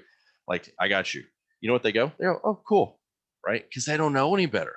They don't know that that's not what the real estate real world looks like. So if we hire new people and we give them all this stuff, then we rob them of the experience of going out there and getting their teeth kicked in like you and I did. And so that's why in the high value proposition team model, when it's just you as the captain everything, you don't hire brand new agents, period. You will get lucky. You'll find, especially people with who are in your personal sphere and they know you or whatever. Like, you do it enough times and you'll hit big and you'll find a good one. But for every one of those, you have 5 or 6 of them who come in and go, just like Phil says, I got this. Phil showed me how to do 2 deals a month, and I'm at month 6. I'm cool. I'm gonna when I get a call from that 80/20 broker from across town, and they say, "Hey, what are you doing working for Phil? You know, you're a better agent than 50/50. What are you thinking?" And they go, yeah, I am. They're totally susceptible to it. And then what happens is that they move over to the 80/20 brokerage, and probably 80% of them are out of the business within Yeah. 12 months. Yep. If you track them, they're done. They're dead. Too proud to come back. Too I proud do to come track back. that. That's true. Yeah, they always fall out of the business, like literally 90% of the time. And it's because they don't have the context to know that what you're offering is special. Once you have a full-time buyer agent team lead in place, that person, because their sandbox is so much narrower than yours right now, remember you have that giant list of stuff that you're responsible for. Once you have a person in place who is like, all they do is recruit, train, lead, and motivate these folks, that individual has the bandwidth to take a chance on someone who is a brand new licensee. But when you're in Captain Everything mode, you need to bring in people who've already been roughed up a little bit. For the right person, the scenario I'm giving about Aisha's team, where, hey, here's your desk and here's your CRM and here's your leads. For the right person, it looks like Candyland when they go into Aisha's office. Like, it's like, what? You're gonna give me this? I have your cell phone number. I can call you on Saturday night to help me write an offer or to talk to a pissed off client. Are you kidding me? Because that's not a thing where they are, right? That's not a thing. So changing your targeting will solve half of that. And then always making sure that even when someone is in a producing role, that you're getting with them. Starbucks is a beautiful thing, by the way. Get the hell out of the office and go have a just one-on-one that doesn't feel like, hey, tell me about your KPIs, tell me about your pipeline. Let's have something where it's like, hey, how are you feeling about everything? And what do you want to try next? And let's make a plan. Because it's just that little coaching element and answering the question of what's next for that individual that you'll find is profoundly helpful. I know I go on and on. I get very long answers, so I want to get to another question here. By the way, for those of you who joined a little bit later, check out the link that Adele's going to put in the chat box for CEO Masterclass. If you like what we put down here, this is CEO Masterclass this times 10x. The greatest value that we can share with you is, hey, here's where we screwed it up, and we've got the t-shirt, and we'll tell you what to do instead. Out of the 10 things that we tried, one of them was a success, and we'll share that with you. Okay, so let's do one more question. What's up? One quick thing. So, about a year and a half ago, I've been independent for 15 years. I went on and joined some new national thing. The reason why I did that was because, I was losing all these agents. Well, with this new, I won't mention name, this new rev share program. Well, okay, leave. I don't give a rat's platoon because they can do business somewhere else and I'll get, percentage off them. Okay. Well, that's not really, what I anticipated, and it's not working out like I thought it is. So I'm going back on my own. Right. But, I moved out of my office, took all my furniture out, got stuff sitting in storage, and now I'm virtual. So I'm going back on my own and build a team. I feel like I need to have an office. You need that you need to be personally in front of people instead of being on Zoom calls, training. I mean, I agree. I'll be very honest with you. I have a couple of clients that are in CEO Masterclass that are building something a little bit different, and they, want to hire only experienced agents and kind of have a virtual thing. And, you can do it if you have the numbers, right? But then what we get into is we have to start playing the split game, and we have to hire enough people for this actually to make sense. And those super experienced agents have less of an expectation of being in the office and having a culture and having support and all that stuff. So I mean, it can work, but when you're building a team, and saying, hey, let's get in here, let's crush it, let's create a habit every day of prospecting. Let's get, if we did 3 deals a month each last month, let's compete next month to do 4 deals a month and kick each other's ass and like place bets and all of that stuff. I have never seen that develop virtually. Never. I think I trained some agents in January. We did a whole training class for our Austin group. I got sucked back into it because our entire management staff for Austin went down with COVID the week after Christmas. and we had a training that started like the Monday after New Year's. And so I got a 911 call. Hey, can you train everybody? And by the way, the office is contaminated. So you're going to have to do this virtually. And so I had like 12 newbies, 12 babies, and they weren't all brand new, but I had this class and I think like, okay, this is going okay. 2 weeks later, we said, go ahead and come on back into the office. It's okay. So I went up there and I met with the folks after they'd been back a couple of days and back with their primary trainer guy. And I was asking them like, hey, how did you guys feel about that whole Zoom thing? And they're like, I thought it was going really well. But now that they had a taste of being in the office and being around one another and like actually taking action together and feeling the culture in person, even they were like, no, we'd never do this. Not by choice. So yeah, I think you got to be in person, man. To build a team, you have to be in person. You can build a brokerage of experienced agents at a high split to the agent. You can do that virtually.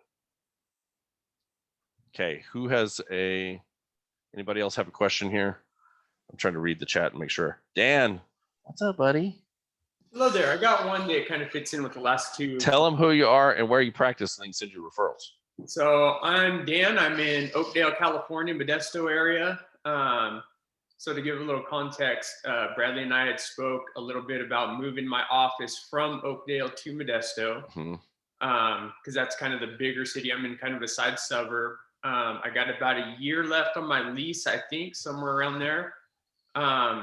So kind of talking about the recruiting, do you think it would be beneficial to recruit here and kind of exhaust Oakdale as far as finding new agents and then talk about moving to Modesto? Or is it just like, I think it's a half measure. I would rather see you sublet that office, eat $100 loss a month, if you had to lease it out for a little bit less than what you're on the hook for, and then just get the damn thing going in Modesto. Because what we discovered is I think Oakdale's 20,000 people and they're like 100 real estate licensees or something. Yeah, they're like 300 compared to 2,500. Right. And so, this is, you're going to have some wins in Oakdale, but 20 minutes down the road is where most of the agents, the 2,500, are physically located. And you're going to have to go to them, is the short answer. Opportunity cost. Yeah. Oh, look who found an electrical outlet. Everybody welcome Chris Waters back to the main I'm stage. so sorry. I'm so sorry. Brad No, told me we've been having a I was blast. dying, and I was like, 9% left. I'll get through, no problem. Oh yeah, that's that high D. The high S is like, oh my God, we're all gonna die. Look, and then the high D is like, yeah, it'll be fine. Hey, Bradley. Balance each other out. What's up, buddy? Quick question. What's been the biggest hurdle for most people that have gone through the CEO masterclass to see the success that the people that was mentioned in the webinar? Taking action. It is. I was gonna guess that, but okay. Recruiting scares the crap out of agents. Y'all like it. Recruiting scares some of the people who have the most value to give away. Are afraid of making the dials and afraid of sending the text because of they tell themselves a story about the them.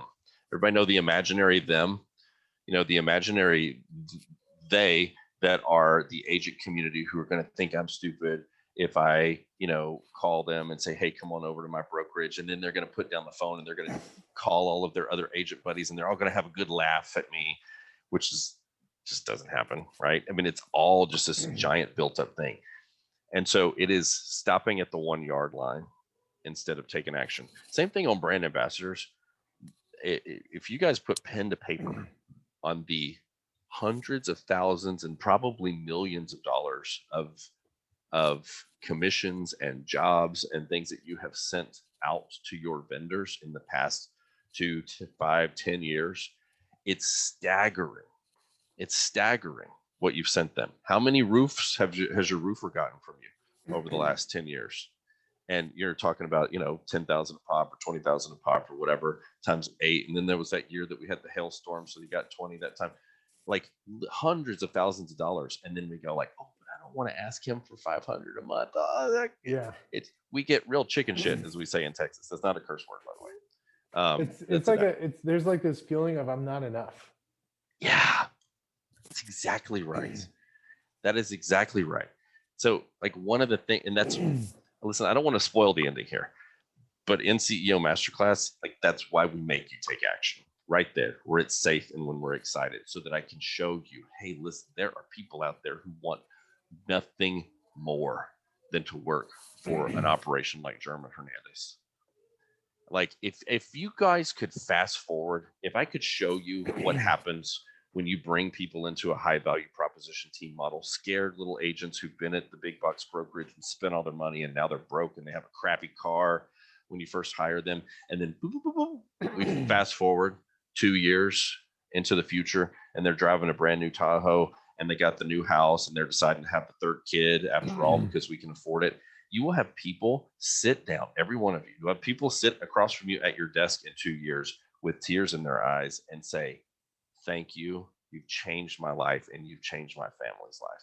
There will be children born because you had the guts to pick up a phone and make an uncomfortable phone call to a struggling agent and say, come into my organization. There will literally be people created in this world who would not have been because you picked up the damn phone and did the thing, or they won't because you didn't. Yeah, that's so true, man. The actions that we take, man, whether the ones that we do or don't take, have effects for generations.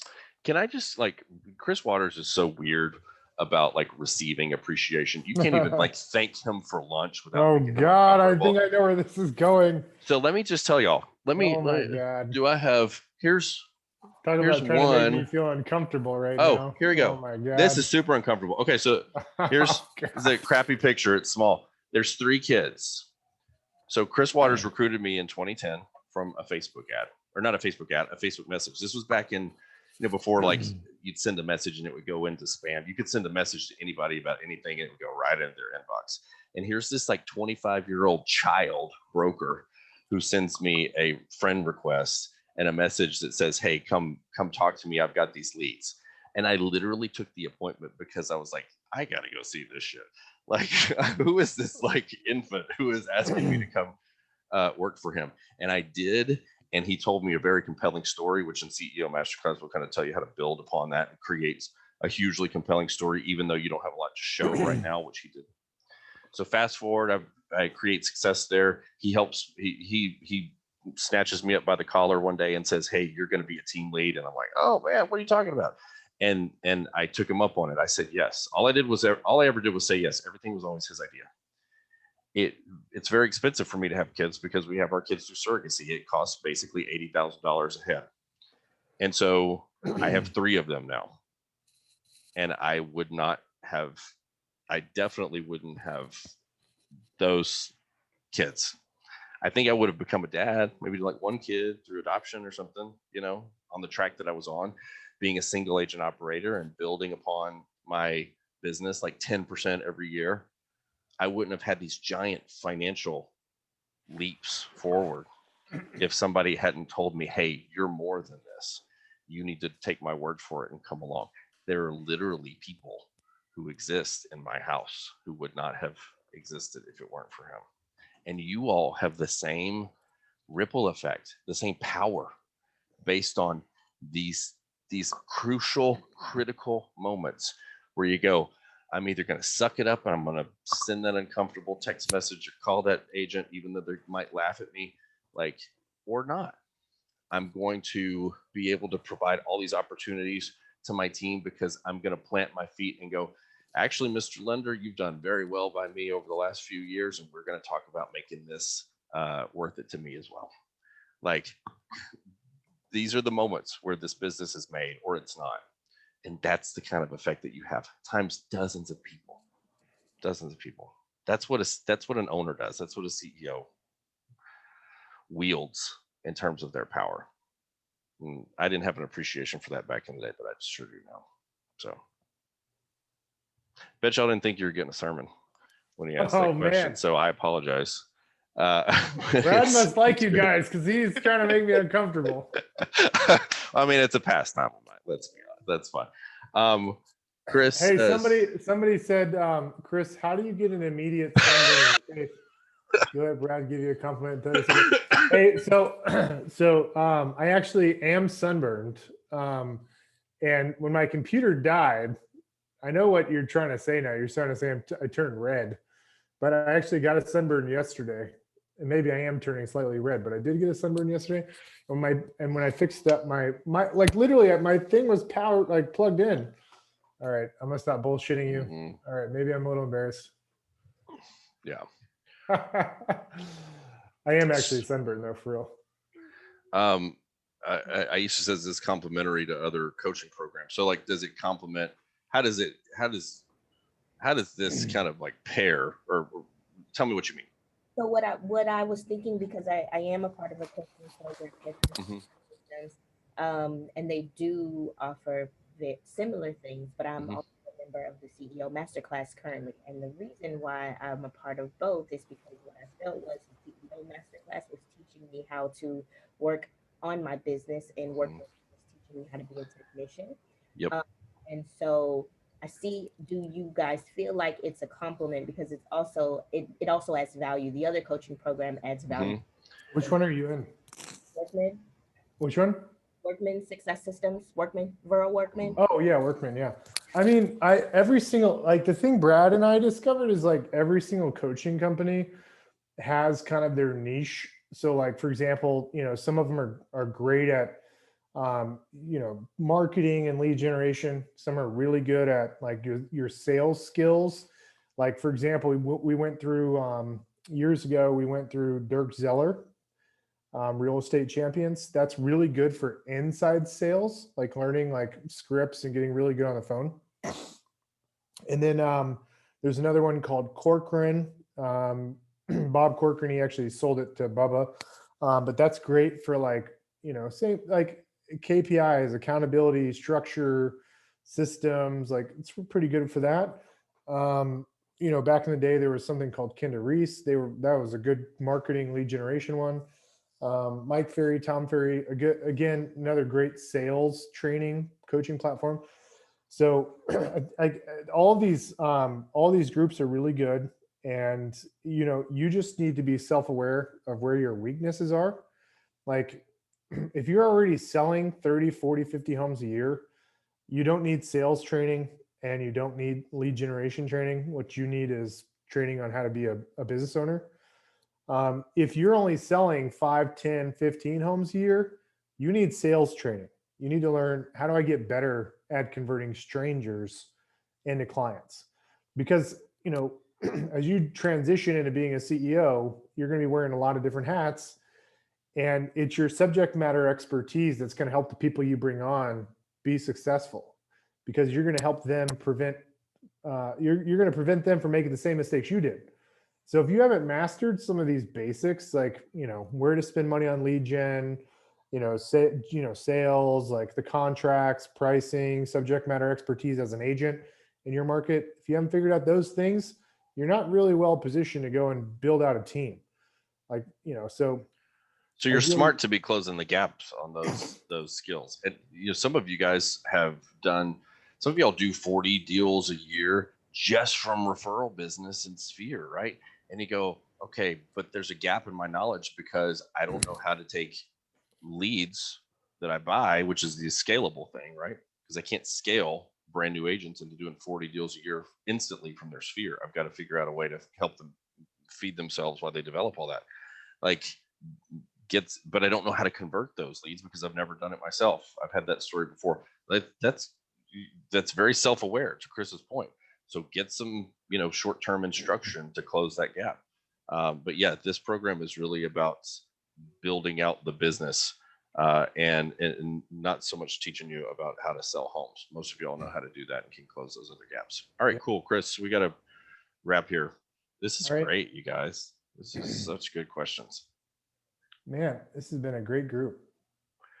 Okay, cool. If you have questions for us, feel free to always give us a shout. It's I'll put my email. Actually, reach out to Adele. Adele's got everybody. So if you have anything, she'll get you to where you need to go based on what the nature of your question is or whatnot. If you've got questions about the program that we can fill in for you, that's cool. Adele says she's going to follow up with everybody with the replay as well. appreciate you guys staying late with us, and I really appreciate it. Appreciate a good group like this. It's so engaged and has such good questions. I could do this all day long. Chris, where do you want to end it? Yeah, likewise. I love folks that are engaged, and we got a lot of really great people on here. It's pretty incredible what people are doing from a production perspective. And like I said at the beginning, the goal of me sharing essentially what the competition is doing is not to bring fear. It's more just to make sure everybody is educated on what's going on in the marketplace. And there's just so much, it's crazy how much money is being put in our industry right now. And I mean, it's changing so rapidly. Like, I would just urge every single person on here to make that very definite decision of, I'm going down the path of being a CEO, I'm building out my team. And if you are, you need to be going 100 miles an hour. And if not, that's cool. But, start planting the seed, like going and getting signed up as a, agent partner with some of these other tech companies, right? Because like, this is, we're at a fork in the road right now. And the Open Door, Redfin, and Zillow, granted, we think they've been around for a while, but the amount of changes happening and how they operate those companies is the level of change happening internally to those organizations is like crazy. Ultimately, Wall Street, these Wall Street funded companies, they ultimately want to narrow the role of us as agents as much as possible, and pay us as little as possible to do our job. And so I'd just encourage you guys to make the decision which direction you're going to go. And something I remember Tony Robbins talks a lot about is, Tony Robbins says, if you want to find success, find somebody that is already doing what you want and build your foundation off proven systems and processes versus trying to reinvent the wheel. Like, go find somebody that's already doing it and follow in their footsteps. And then once you get a solid foundation, that's when you can invest in R&D and like testing new things, but at least get a strong foundation built. If we have any fans of Shark Tank, something Damon John on Shark Tank said is, pioneers get slaughtered and settlers prosper. So for the last 10 years, as most of you know, Redfin, Zillow, and Open Door, they've been getting slaughtered. Like, they've been spending hundreds of millions of dollars. They haven't been able to figure out how to make a profit. Like, they've just been getting crushed. But the thing is, they have the money to withstand the getting slaughtered so that they can make it out on the other end and eventually start finding out how to, reinvent the industry and the business. We as agents, we cannot afford to get slaughtered. We have limited bank accounts. We don't have, $100 million or $1 billion from Wall Street money. So if at any point you feel like you're reinventing the wheel or you're guessing, it means you're trying to reinvent the wheel and you're going to get slaughtered. And so to prevent that, go find somebody that's already figured it out to learn from, or to go copy and paste their systems. Okay. All right, guys. Thank y'all so much for place. today. Say bye. I brought in the closer. I'll see y'all later. Oh, look at that cute little baby. My sick baby. Okay. Say bye. Mwah. Bye, everybody. See y'all later. Bye, guys. Bye. Thank you, guys. That is a cute little kiddo.